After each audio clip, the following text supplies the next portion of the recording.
think that broken glow is supposed to clean?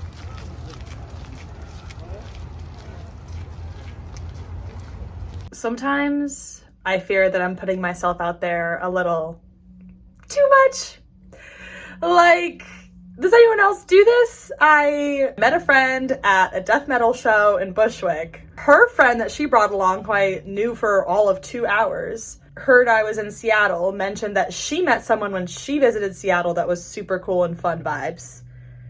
And so she was like, I'll connect you when you're back in Seattle. And so I followed through on that because I, again, like to meet cool and interesting and fun people, and I like friendship. And he's a Seattle local and shockingly willing to meet up with a stranger. Like, we do not know. It's not like we like talked for a few days before. Like, literally texted, set up the hangout. We're going to a brewery today after he gets off of work. And I know nothing about him. I don't know what he looks like. I don't know how he knows this girl. I don't know what he does for work. I don't know anything besides that he grew up here and he drinks alcohol. That's about all I know. There's no context to this. It's like a blind friend date. And at least when it's a blind date off of like a dating app, because those dates are pretty much blind, you know the context. And some would argue that actually makes it worse because it's so forced that you like know where the date's supposed to be headed versus like meeting someone organically. Half the fun is like figuring out what you are to each other. So this will be interesting because I honestly don't have that many guy friends. Like, I think I had more in high school, but then I maybe have a few that I've made over the past. I have some from college, but like none that I will like. No, I have like maybe 1 or 2 that I will actually like visit them, stay with them, like hang out with them. We're on that kind of terms. But, like, most of my guy friends were not like besties. So this will be vibes. This will be vibes, right? Guys, it went great because while I always have a little bit of nervousness before hanging out with someone I don't remember. I have to go pee so bad. It's always the social events I'm most nervous about that go the best. Hate to say it. The first like 2 to 3 minutes, it's a little stiff. It's never not going to be stiff if you've never met the person before. I've just set that expectation with myself that like it's going to be stiff, but you're going to get through it. And oh, did we get through it? It was vibey. Oh my God, a bunny. Look at the little bunny. Bye. Look at that. The urban jungle. Wildlife. Any hoot and a holler. After the first initial 2 to 3 minutes of stiffness, there was 0% awkwardness. Honestly, because here's the thing, and you can maybe sense this from my vlogs, I'm a little bit of a chatty Cathy. Sorry, I wasn't able to finish that thought because I had to take a little bio break, which is what they call it in corporate America because no one can say pee-pee poo-poo time. But here's the dealio. Hanging out with someone for the first time is actually, to me, one of the easiest hangouts because you have so much ground you haven't covered. Even if they're not exactly a skilled conversationalist, you can just keep asking follow-up questions. Oh, you grew up here? How was that? It's not too bad to riff off of. And it was so funny because he actually made the comment that I was asking him because he has his own small business, like what how he hires new people, like what is the interview process like? And he's like, actually I usually end up hiring the first person I interview because I'm always like, yeah, we had such a great conversation. But then he was like, he realized that it's probably just because he's a really good conversationalist, not that the other person is exactly that compatible. I need to close these windows, which is very funny because I've seen those TikToks a lot where people are like, I can never tell if the date is going well or if I'm just extremely good at holding a conversation. And so when you have 2 people like that getting drinks, the time flies. It's very easy. It's wonderful. So and it's really nice because he's actually a local. Like, he grew up here, which, fuck you, Seattle freeze. Fuck you. I'm beating your ass. Does anyone want to talk about seasonal depression? Because I do. I feel like daylight saving time hit especially. It is daylight saving, actually. Like the actual phrase is daylight saving time, even though we all say daylight savings. It's like anyways, it's not anyways, it's just anyway. But everyone says anyways, but it's anyway. It's like that same phenomenon, that same principle. But does anyone else feel like it's hitting especially hard this year? Like I do feel as though because in 2020 we were already all collectively depressed, like once an inside and just like suffering, once an extra hour of daylight was shaved off the end of the day, like it didn't really make that much of a difference because we were already knocked down a peg. But like this year feels though people just want to be on the up and up. Like people just want to, you know, keep climbing, and daylight saving was like, no. Here's the thing, like I don't know if I have seasonal affective disorder. I've never been diagnosed with it. I don't even know if I've been symptomatic of it. Probably not. If I don't know, it's probably not. I feel like when people have that, they are very aware of it. But I just feel like really like hyper vigilant about the winter this year, because like that's all anyone ever talks about in Seattle is like when the rain starts, you're gonna be fucking down bad. And I'm already depressed. So I can't really say if the weather is affecting that. And here's also what I'll say is that I'm on Wellbutrin. I've publicized that fact a good amount on my channel because I've had like an extraordinarily good experience with it. It has really put me on the path to where I can actually take care of myself and put in the effort for the rest of my well-being. Like it's not a silver bullet. It's not going to solve all your problems, but it makes me feel capable. I have been feeling like just so good, even though the weather has shifted. It's probably not as bad as it's going to get here. And also I spent almost the entire month of October on the East Coast where the weather was like astronomically good. Like it was perfect. I'm never going to go back to the East Coast in the summer again. Like I'm never going to go back in the summer because I hate the humidity, but I will definitely be returning in the spring and the fall. Like the shoulder seasons on the East Coast are where it's at versus on the West Coast. Like you really want to be here in the summer. Like you really want to be here in the summer. I've just been feeling a little too good. I think that's actually like the same thing I was questioning yesterday. Like maybe I'm putting myself out there a little too much. Maybe I'm feeling a little too good. I don't know if either of those things are even possible. But one thing I've been doing is because people are so, like it just feels so blown out how extreme the winter is going to be here that I'm like, oh shit, gotta fucking batten down the hatches, whatever the phrase is. Gotta batten down the hatches, gotta like doomsday prep is what it feels like. And so I've been really into like the preventative stuff. So like I've been taking vitamin D supplements for like 2 months now. Like I got my SAD lamp over here and I haven't been using it religiously, but I do use it on days where it's like really bleak. Because here's the thing is like, I know people say that like Seattle is just like darker than San Francisco because they have like similar like gloomy weather, but Seattle's darker because SF, it doesn't rain that much. So it's like overcast but bright. But oh my God, I had no idea the impact that rain really has on the light. Like my apartment at 12 p.m. today felt like 4 p.m. on like a non-rainy day where it's just overcast. Like it, for those of you that are like considering the Seattle move and like worried about the weather, like when it's not, because it doesn't rain all day. Today it kind of did. Today was like the first day where it was just kind of all day dark. But when it's not raining, it's bright and it's like, it's really not bad at all. Like I don't mind it at all. I have not felt like the weather has impacted my mood whatsoever, but it's also because my mood is so fucking stable from Wellbutrin. And I know that they prescribe people Wellbutrin for seasonal affective disorder. So like, I don't know if it's going to take longer to see the effects of seasonal affective disorder. And if I do have it, but I've just been sheltered in California, because like literally up until this point, every single fall, winter I've spent has either been in LA, which makes you go cuckoo crazy for different reasons because it's literally the same same weather all year round. And it feels like you're in the Truman Show.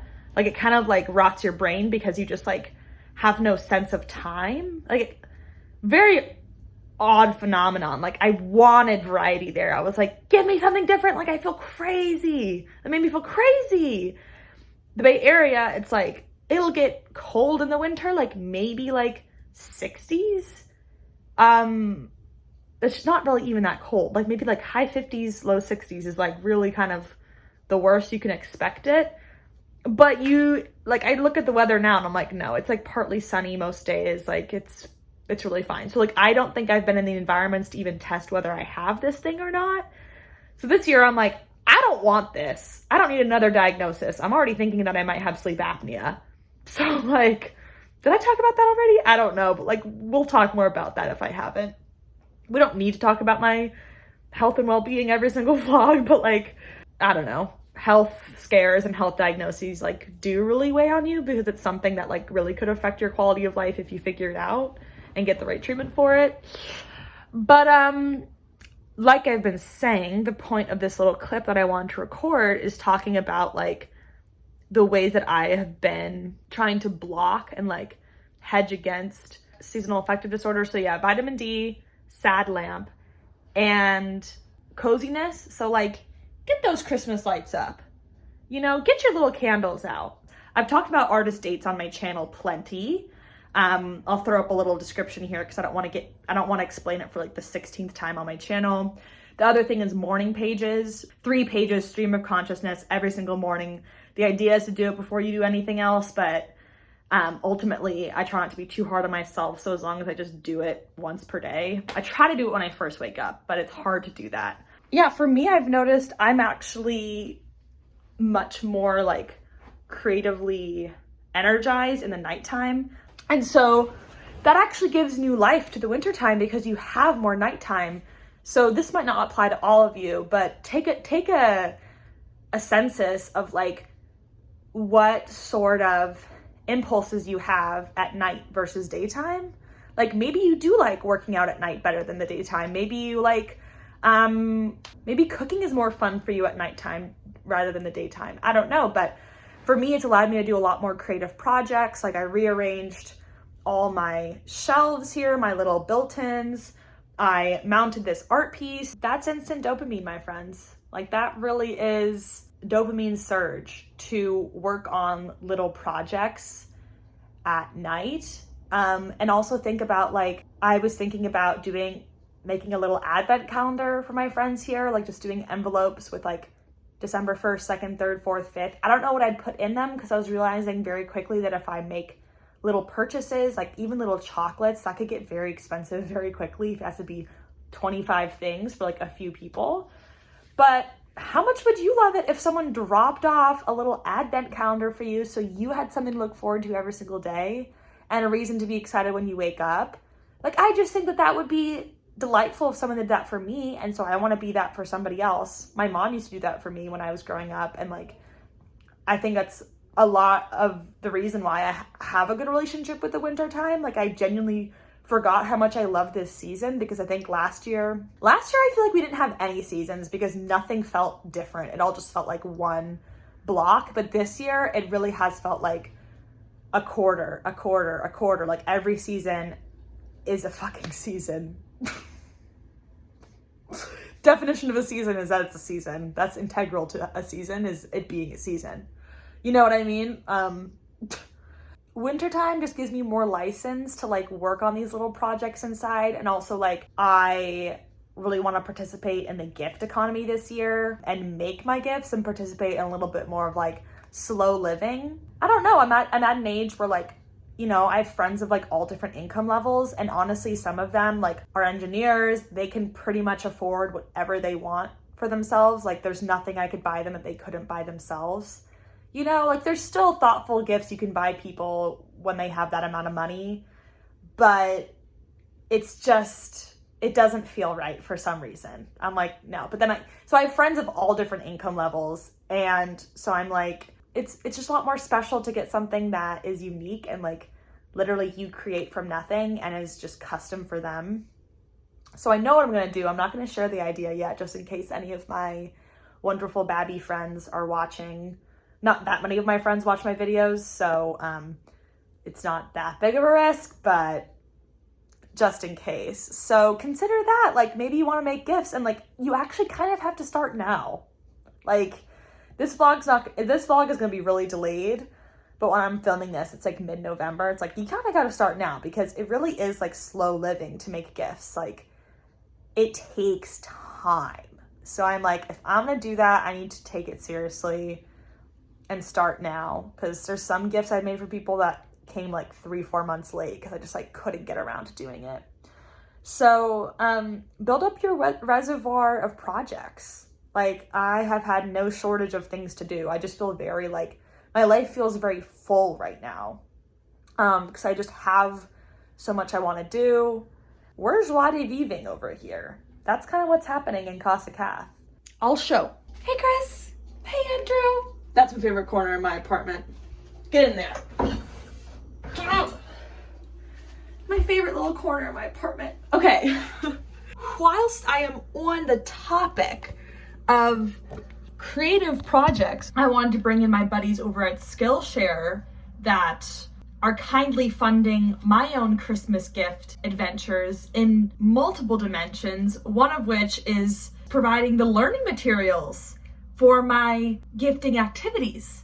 Because learning how to embroider has just been the gift that keeps on giving, because there's so many ways to apply that craft. Like, there's so many vehicles to use it and methods, and I'm completely self-taught. Like, I've taken one embroidery class a year after I really seriously started embroidering, and I don't seriously embroider. But here's the dealio, guys. A lot of you are familiar with Skillshare. It's an online learning community, thousands of classes, and I think for a lot of folks, they see it as like labor intensive. It's just so much commitment, hours and hours of classes. You don't have time for that. And like, here's the dealio, guys. Most of the classes I take that I'm sharing in these sponsored videos, like, they're not long classes. The embroidery class that I'm taking right now, which is one of like hundreds, which excites me because when you're self-taught, you just want mentors and people that know what they're doing to kind of guide you. And in lieu of having that in person, it's great to have that online, accessible whenever, day and night. So I'm not just beholden to a class schedule. The one I'm taking right now is literally like less than 30 minutes. Like, it's less than 30 minutes. It's so approachable. And to me, that makes the membership worth it. Like, it's first of all free first month to those of you that click the link in my description, the first 1,000 of you. So that'll give you the opportunity, no questions asked, just to see if you get value out of it without committing. So like, literally, why not? Skillshare has got a wide freaking variety. It's not just embroidery. If you want to learn about more sort of like entrepreneurial things, like how to make a business plan or how to get your website up and running, or graphic design, analytics, that kind of stuff, they got you there. But if you want to learn more of like crafts, which I find fun, like, to me, if I'm joining Skillshare, I want to do fun things. I want to view it as a form of entertainment and learning and curiosity. So there's a ton of different outlets on Skillshare. They're not trying to sell you anything once you're on the platform. Like, there are no ads. Your membership fee gives you that unlimited access. It's a lot more accessible now, so everything is subtitled in English, Spanish, and Portuguese, which, hello, I've actually started making my videos more accessible, which is a goal I've had for a long time. So my captions are now very thoughtfully done by one of you, Maria. Thank you for captioning all my videos. She does such a wonderful job. So for my viewers in Portugal, Brazil, and then anybody that is deaf, hard of hearing, or just appreciates subtitles that makes those more accessible to you, that's there for you. So like, Skillshare shares that goal, which I appreciate. All in all, like, I'm finding them very useful in this season of life as some of us embark on wintertime activities. Like, what are you gonna do with all the hours at night? Well, don't be bored. First of all, don't be bored. There's no reason to be bored, unless you want to be. And also, something I'm a little bit nervous about is that my psychiatrist, it's this whole fucking thing. Basically, like, I really miss my healthcare providers from California. It's very difficult in the American healthcare system to like actually get the care you need. It's the most expensive healthcare system. Like, every single person in America, I think the average cost of healthcare per year is $2,000. In Cuba, it's $400. It's wild how expensive healthcare is here for the quality that we get. Like most people, like I really feel like healthcare, and this is because bringing fucking political education back into the chat, because that's what my life revolves around, I guess now, is reading about creativity theory and political theory. But one of the classes I was in, we were talking about healthcare for all and like alternative healthcare systems to the capitalist one we live in right now. And I do feel as though healthcare is like a vital portal into radicalizing people and helping people understand that like another world is possible, because there are so many different systems and the US uses just the wrong one. I'm not saying there is a system out there that's perfectly the right one. I can tell you for sure, privatized healthcare system we have here is not the right solution. It's fucking awful. And so most people have horrible, like in the class, it was just like honesty hour of like every person's traumatic experiences with the American healthcare system.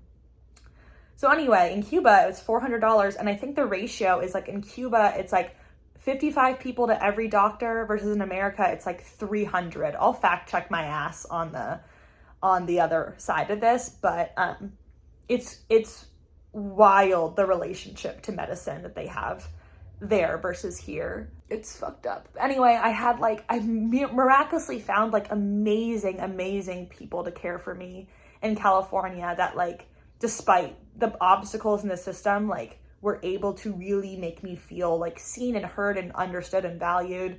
And mainly it was my psychiatrist, who was a wonderful baddie, and I miss her dearly. And I told her when I was moving, I was like, you have given me just the most incredible care. And like, I really tried to like let her know how much I appreciated her, because I should have like given an evaluation to like her boss or something, because like she was outstanding. And then my chiropractor gave me the most holistic, wonderful care. And like, those are two categories here I've had an extreme amount of trouble finding. I finally met with a psychiatrist here, because my psychiatrist in California, we'd be meeting every 90 days to check in on like this psychiatric drug that I'm taking to make sure it's still going well. It's kind of important.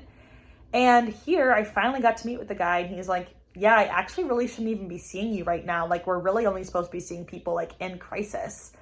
And I'm like, I totally get that. I'm not a priority compared to somebody that's like actively in a crisis. Totally get that. However, the fact that we live in a healthcare system where like I can't be proactive about my own healthcare because they don't have the space and time for me is bullshit. Like like I'm literally just trying to be the best patient possible and like do preventative care for myself. Like I was literally asking him all these questions, like, what are the red flags? He like basically told me like, you should be meeting with your primary care from here on out. Like I can't really see you anymore. And I was like, fuck, I'm gonna miss talking to my psychiatrist every 90 days because they're specialized. So I asked him all the questions like, what red flags do I need to be voicing to my primary care about my mental health and like about the symptoms of this? Like these symptoms I'm experiencing right now, like should these go away? If they don't, what happens? And like, what's the long-term plan with this drug? Like, are there any long-term side effects? Like all these things. And he basically was like, the term length for Wellbutrin is usually supposed to be 9 to 12 months treatment. And my previous psychiatrist did not flag that for me, I think wisely, because like that kind of freaked me out, because I was like, I've never heard that like, and everyone has a different philosophy about like antidepressants and how long you're supposed to be on them. Apparently, if you've had one depressive episode, which last year was my first time experiencing depression, if you've had one, you have a 50% chance of having another. If you've had two, it's like 70. If you've had three, it's like 90 plus. So at that point, you just end up being on like chronic antidepressants to like level you out. And I have like such minimal side effects with this. I do get some migraines sometimes. That could be a lot of things though. That could fucking be gluten. And then, I do wake up fatigued in the mornings, but then once I'm out of bed, I'm fine. But I also think that's the sleep apnea, which guess who suggested that I might be sleep apnea? My previous psychiatrist, without me even mentioning snoring or any of that. She just knew. Miss her dearly, Dr. Patel. God bless.